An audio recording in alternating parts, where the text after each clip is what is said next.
इराणविरोधातलं युद्ध संपलं अशी घोषणा अमेरिकेनं केली. दोन्ही देशांनी शांतता करारावर डिजिटल स्वाक्षऱ्या देखील केल्या. साऱ्या जगानं सुटकेचा निश्वास सोडला आणि अवघ्या काही तासातच इस्रायलनं लेबनॉनमधल्या हिजबुल्लाच्या तळावरती हल्ले केले.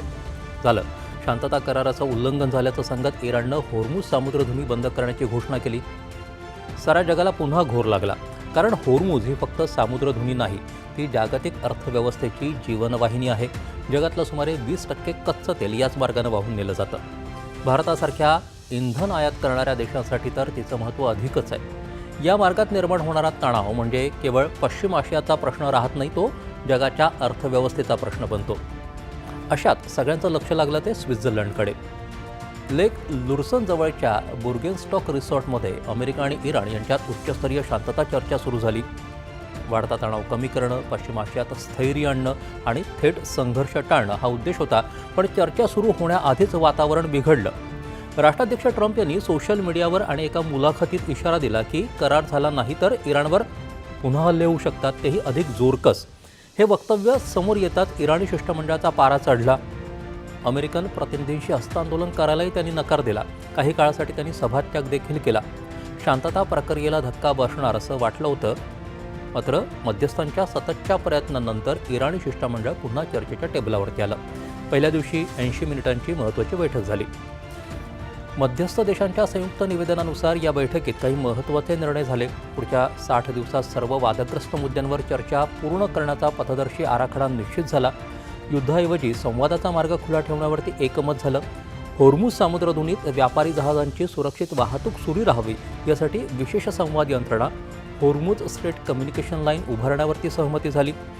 भविष्यात लष्करी चूक किंवा गैरसमज हे थेट संघर्षामध्ये बदलू नयेत म्हणून दोन्ही देशांच्या संरक्षण यंत्रणांमध्ये थेट हॉटलाईन उभारण्याचा प्रस्ताव देखील मान्य झाला. लेबनॉनमधला तणाव कमी करण्यासाठी स्वतंत्र डिकॉम्प्लिकेशन सेल स्थापन करण्याचा निर्णय घेण्यात आला. अमेरिकेचे उपाध्यक्ष JD व्हान्स यांनी स्वित्झर्लंड सोडताना सांगितलं की गेल्या 36 तासात महत्त्वाची प्रगती झाली.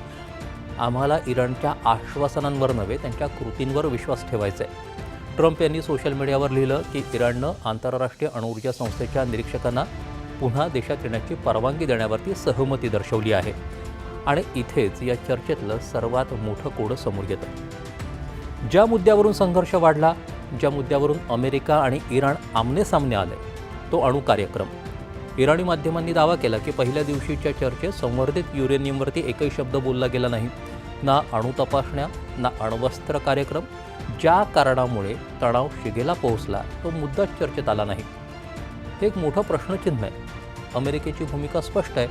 इराणकडे अण्वस्त्र असताच कामा नयेत. इराण आपला अणु कार्यक्रम शांततापूर्ण असल्याचा दावा करत आलाय. हा मतभेद कायम असताना दीर्घकालीन करार होणं सोपं नाही. लेबनॉनमध्ये लढाई थांबलेली नाही. लेबनॉनच्या आरोग्य मंत्रालयाच्या आकडेवारीनुसार मार्चपासून आतापर्यंत 4000पेक्षा अधिक बळी गेलेत. इस्रायलचे लष्कर प्रमुख म्हणाले की हिजबुल्लाला मोठा तडाखा बसलाय, पण लढाई सुरू राहणार आहे. आज परिस्थिती अशी आहे की युद्ध थांबलंय, पण अविश्वास नाहीसा झालेला नाही. संवादाचा प्रयत्न सुरू झालाय, पण मतभेद कायम आहेत. होर्मुझवर संकटाचे ढग अजूनही विरलेले नाहीत. अणु मुद्दा हा अनुत्तरित आहे.